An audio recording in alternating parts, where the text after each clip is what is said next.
آپ یہ ارشاد فرما رہے ہیں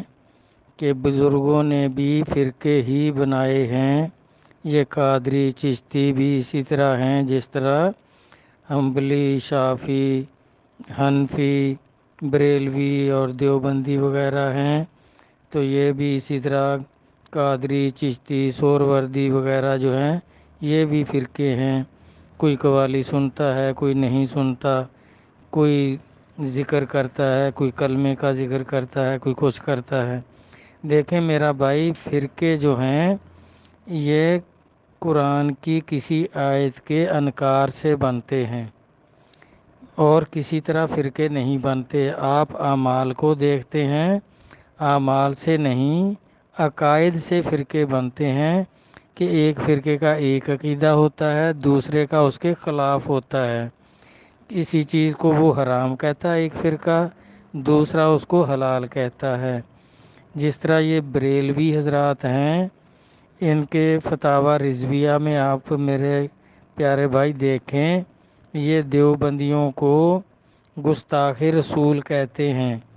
اور دیوبندی حضرات جو ہیں اشرف علی تھانوی، قاسم نانوتوی وغیرہ کے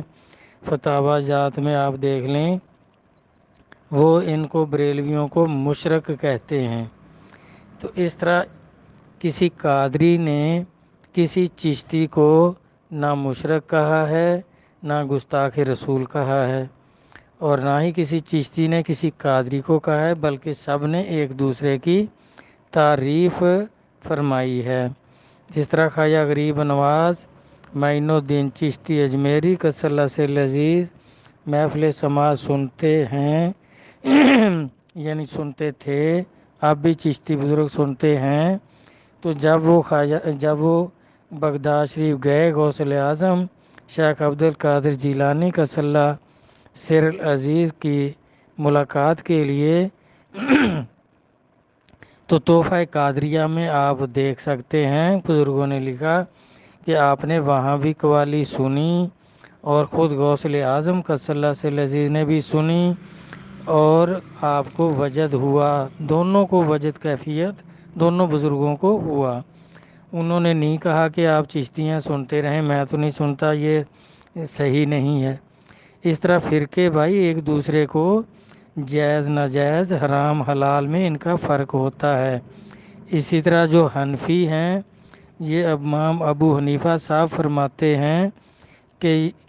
ایک ہی ٹائم میں، ایک ہی دفعہ میں اگر آدمی نے 3 دفعہ اپنی بیوی کو کہہ دیا طلاق طلاق طلاق، تو یہ طلاق ہو گئی، تینوں طلاقیں ہو گئیں، اب نہ صلح ہو سکتی ہے، نہ نکاح ہو سکتا ہے۔ عدت پوری کر کے حلالہ کروائیں، اور پھر اگر رجوع کرنا ہے تو پھر اس سے طلاق لیں، پھر عدت پوری کریں، تو پھر وہ پہلے میاں بیوی آپس میں نکاح کر سکتے ہیں۔ تو اب شافعی صاحب یہ فرماتے ہیں کہ ایک ٹائم میں چاہے 100 دفعہ کہہ دے، آپ ان کے فتاوی جات پڑھ لیں۔ یہاں پاکستان میں تو قدوری شریف ہے، اس میں یہ فتاوے لکھے ہوئے ہیں، سارے اماموں کے بھی اور مولویوں کے بھی، احمد رضا کے بھی، دوسرے مولویوں کے بھی، دیوبندیوں کے بھی۔ قدوری شریف حدود کا باب اس میں نکال کے دیکھ لیں۔ تو اب شافعی صاحب کہتے ہیں کہ ایک ٹائم میں چاہے اس نے ایک ہی موقع پر چاہے جتنی دفعہ مرضی کہہ دیا، 100 دفعہ کہہ دیا بے شک، تو وہ ایک ہی طلاق ہے، 1 مہینے کے اندر اندر صلح ہو سکتی ہے، رجوع کر سکتے ہیں، اگر دوسرا مہینہ چڑھ گیا پھر نکاح ہو سکتا ہے، اور تیسرا مہینہ چڑھ گیا تو پھر کچھ نہیں ہو سکتا، پھر عدت پوری کر کے وہ حلالہ کروائیں اور پھر کریں۔ اب دیکھیں، پہلے وہ کہہ رہے ہیں کہ ایک ہی ٹائم پر اگر 3 دفعہ کہہ دیا، اگر انہوں نے رجوع کیا تو یہ زنا کے زمرے میں آئے گا، یہ حرام ہے، دوسرا کہتا ہے حلال ہے۔ اس طرح سب فرقے ایک دوسرے کو بھائی کافر مشرک تک کہ ان کے فتاوی جات موجود ہیں، جبکہ بزرگوں کے اس طرح کا آپ کوئی فتویٰ نہیں دکھا سکتے، یا اگر آپ کے علم میں ہے تو بتا دیں کہ غوث اعظم سے آگے یہ قادریہ سلسلہ، چونکہ آپ کا نام اسم مبارک عبد القادر تھا تو آگے قادری کہلانے لگ گئے۔ آپ سے پہلے جو ہے یہ جنیدیہ سلسلہ تھا، خواجہ جنید بغدادی قدس اللہ سر العزیز سے۔ تو آپ اس طرح ان پر تھوڑا غور فرمائیں میرا بھائی۔ یہ یعنی جو ہے نا، جوش میں آدمی کئی دفعہ سوچتا نہیں ہے،